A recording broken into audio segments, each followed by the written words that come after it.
Solomon's brightest moment comes when he asks God for wisdom to lead Israel, and he even completes David's dream to make a temple for the God of Israel. Here the story actually stops and describes the design of this temple in detail, just like the tabernacle design in the Torah. There's all these gold and jewels and depictions of angels and fruit trees. It's all symbolism echoing back to the Garden of Eden. It's the place where heaven and earth meet, where God's presence dwells with his people.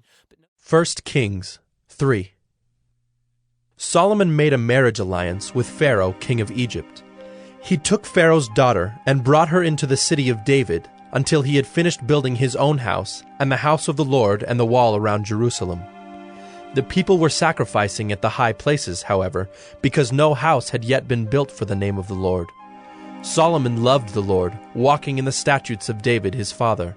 Only he sacrificed and made offerings at the high places. And the king went to Gibeon to sacrifice there, for that was the great high place. Solomon used to offer 1,000 burnt offerings on that altar. At Gibeon, the Lord appeared to Solomon in a dream by night, and God said, "Ask what I shall give you." And Solomon said, "You have shown great and steadfast love to your servant David my father, because he walked before you in faithfulness, in righteousness, and in uprightness of heart toward you. And you have kept for him this great and steadfast love, and have given him a son to sit on his throne this day. And now, O Lord my God, you have made your servant king in place of David my father. Although I am but a little child, I do not know how to go out or come in. And your servant is in the midst of your people whom you have chosen, a great people, too many to be numbered or counted for multitude. Give your servant, therefore, an understanding mind to govern your people, that I may discern between good and evil. For who is able to govern this, your great people?" It pleased the Lord that Solomon had asked this. And God said to him, Because you have asked this, and have not asked for yourself long life, or riches, or the life of your enemies, but have asked for yourself understanding to discern what is right, behold, I now do according to your word. Behold, I give you a wise and discerning mind, so that none like you has been before you, and none like you shall arise after you. I give you also what you have not asked, both riches and honor, so that no other king shall compare with you all your days. And if you will walk in my ways, keeping my statutes and my commandments, as your father David walked, then I will lengthen your days. And Solomon awoke, and behold, it was a dream. Then he came to Jerusalem, and stood before the ark of the covenant of the Lord, and offered up burnt offerings and peace offerings, and made a feast for all his servants. Then 2 prostitutes came to the king, and stood before him. The one woman said, "Oh, my lord, this woman and I live in the same house, and I gave birth to a child while she was in the house. Then on the 3rd day after I gave birth, this woman also gave birth, and we were alone. There was no one else with us in the house. Only we 2 were in the house. And this woman's son died in the night because she lay on him. And she arose at midnight and took my son from beside me while your servant slept, and laid him at her breast, and laid her dead son at my breast. When I rose in the morning to nurse my child, behold, he was dead. But when I looked at him closely in the morning, behold, he was not the child that I had borne." But the other woman said, "No, the living child is mine, and the dead child is yours." The first said, "No, the dead child is yours, and the living child is mine." Thus they spoke before the king. Then the king said, The one says, "This is my son that is alive, and your son is dead." And the other says, "No, but your son is dead, and my son is the living one." And the king said, "Bring me a sword." So a sword was brought before the king. And the king said, "Divide the living child in 2, and give half to the one and half to the other."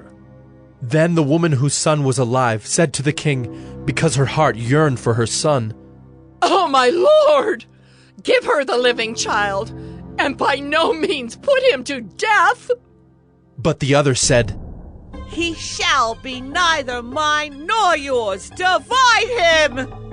Then the king answered and said, Give the living child to the first woman, and by no means put him to death.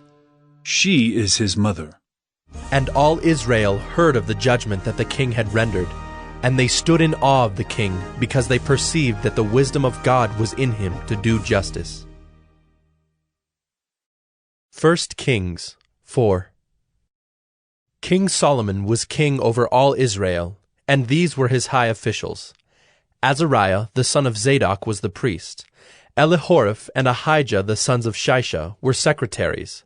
Jehoshaphat the son of Ahilud was recorder. Benaiah the son of Jehoiada was in command of the army. Zadok and Abiathar were priests. Azariah the son of Nathan was over the officers. Zabud the son of Nathan was priest and king's friend. Ahishar was in charge of the palace, and Adoniram the son of Abda was in charge of the forced labor. Solomon had 12 officers over all Israel, who provided food for the king and his household. Each man had to make provision for 1 month in the year. These were their names: Ben-Hur in the hill country of Ephraim, Ben-Deker in Makaz, Shaalbim, Beth-Shemesh, and Elon-Beth-Hanan, Ben-Hesed in Arubboth, to him belonged Soko and all the land of Hepher, Ben-Abinadab in all Naphthdor.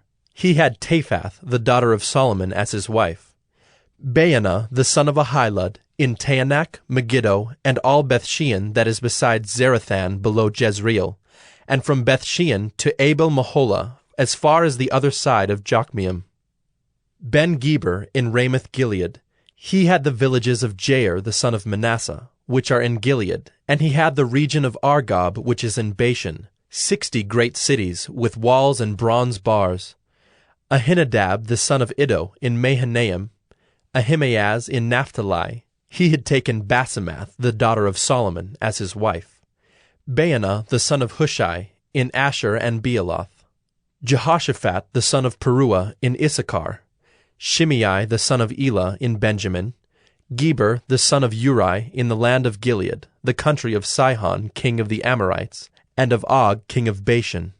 And there was one governor who was over the land. Judah and Israel were as many as the sand by the sea. They ate and drank and were happy. Solomon ruled over all the kingdoms, from the Euphrates to the land of the Philistines and to the border of Egypt.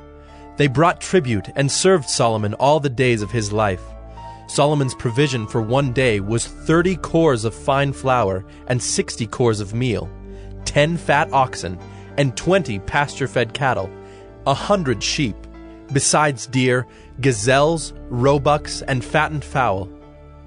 For he had dominion over all the region west of the Euphrates, from Tiphsah to Gaza, over all the kings west of the Euphrates. And he had peace on all sides around him. And Judah and Israel lived in safety, from Dan even to Beersheba, every man under his vine and under his fig tree, all the days of Solomon. Solomon also had 40,000 stalls of horses for his chariots, and 12,000 horsemen. And those officers supplied provisions for King Solomon, and for all who came to King Solomon's table, each one in his month. They let nothing be lacking. Barley also, and straw for the horses, and swift steeds they brought to the place where it was required, each according to his duty. And God gave Solomon wisdom and understanding beyond measure, and breadth of mind like the sand on the seashore, so that Solomon's wisdom surpassed the wisdom of all the people of the east and all the wisdom of Egypt. For he was wiser than all other men, wiser than Ethan the Ezrahite, and Heman, Chalcol, and Darda the sons of Mahal, and his fame was in all the surrounding nations. He also spoke 3,000 proverbs, and his songs were 1,005. He spoke of trees, from the cedar that is in Lebanon to the hyssop that grows out of the wall.